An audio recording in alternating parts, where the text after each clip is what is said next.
Proiezioni mentali per entrambi. Com'è stato ritrovarsi dopo un po' di anni? E poi col fatto anche per il fattore di Vin Diesel, lei adesso ritornerà in Riddick, però in prospettiva futura c'è un Annibale il Conquistatore che ci interessa un po' da vicino. Invece per Rodriguez girare a Santo Domingo, si è parlato molto di Santo Domingo, so che lei ha appena terminato un film che riguarda proprio in particolare il Tropico de Sangre, una vicenda vera su Santo Domingo, se ci vuole accennare.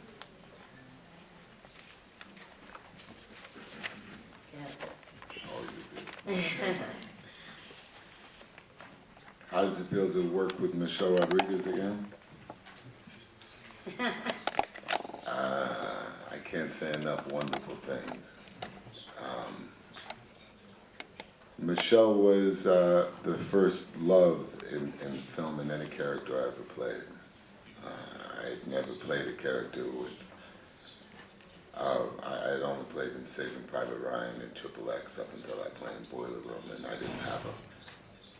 I didn't have the opportunity in film to represent love and my love for someone else. And so it was a very special thing to be able to return to that role, to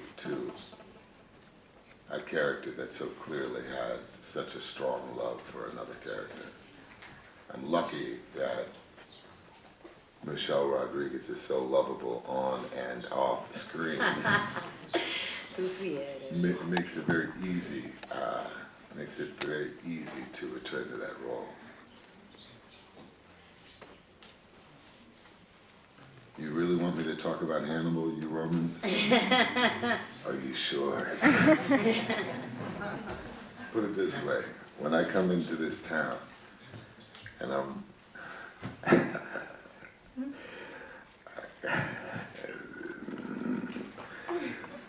when I'm traveling to the hotel, coming off the airport, and I'm coming along that beautiful Appian Way, the oldest road in the world, I say, thank God I didn't sack Rome 200 years before Christ. What a beautiful, beautiful place. In fact, this might be giving too much away, but as we think about this story, the Fast and Furious and how it continues, I started to envision all the cool racing scenes we could do on the Appian Way.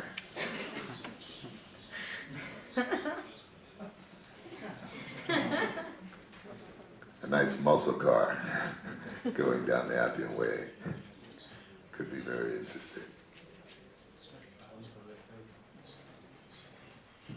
God, I love all of you.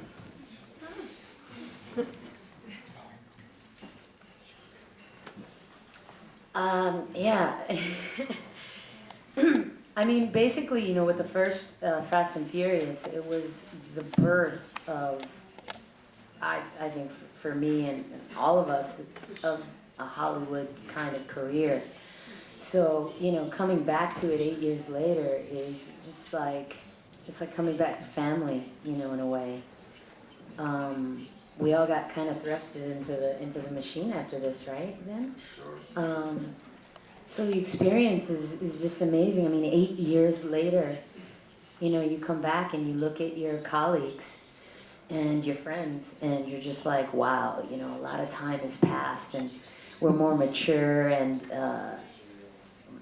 further in our careers, and it's just good to come back and look next to you and say, wow, there's still love there, like, we really care about each other. These guys right here, to see these two play off of each other in a Hollywood movie is really interesting. It's intriguing. When I saw that they both came back, I was like, oh yeah, seguramente. It's time for another one. Because the formula's right, it's about the group. So yeah, it feels really good. And as far as Tropico de Sangre, I got into this business to write. I always looked at acting as a vehicle to become a writer. and eventually produce. So Tropico de Sangre is a film about the dictatorship in Dominican Republic. My mother's Dominican. I lived in Dominican Republic for 3 years in my youth. I find it a very close story to my heart. Selma Hayek had done a movie about it with a Mexican cast, and I just felt like I wanted to do another interpretation of the liberation of that country from its dictatorship in a Dominican cultural way, shot in Dominican Republic, and it's hard. It's a third world country, as you might know, and there isn't much of an industry there. But I'm glad to be there, and I hope that we come out with a good quality film. It takes place in from 1950 to 1961, as you all know. It's like the time of the Battle of Algiers.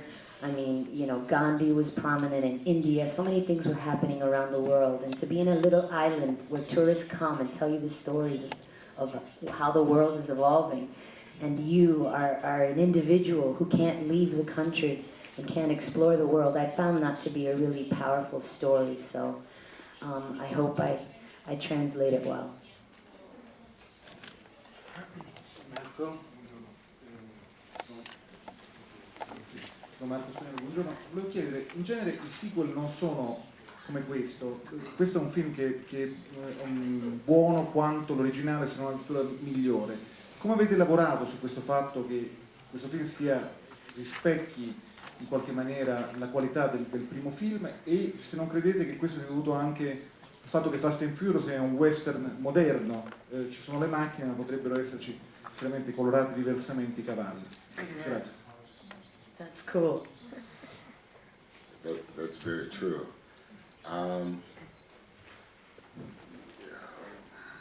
I agree with you, and part of the reason why it took so long to come back is because we were waiting for a true sequel. Neither of us wanted to return to a film that felt like we were just creating a Fast and Furious because the first one made so much money. We wanted to continue the story, like Michelle mentioned earlier. When you think of the Fast and Furious, the original, you think of the cars, you think of the racing, you think of the subculture, you think of the beautiful women, but at the core of it is an exploration of friendship. The film ultimately is a definition of friendship, something that we could all relate to on one level or another. And it took us this long to, in some ways, convince the studio to create a true sequel. Not unlike the way, as we talked before, Francis Ford Coppola would approach a sequel. It should be an evolution of story.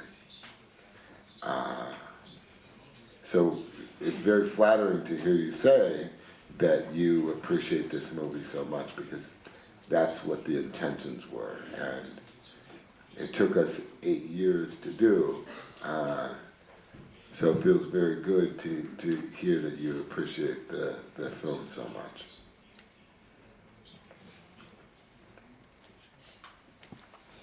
Yeah, the only thing I would add to that is just the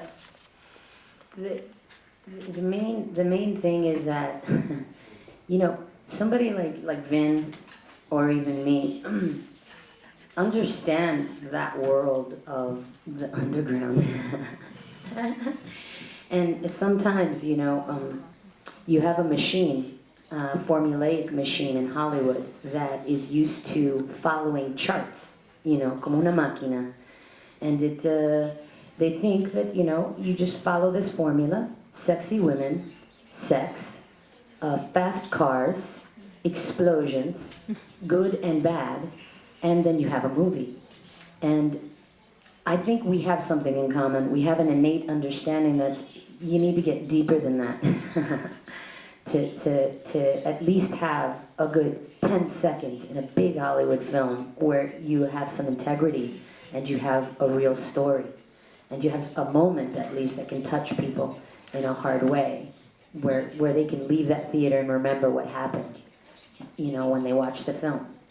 So, I knew that as soon as he came back, the integrity of the film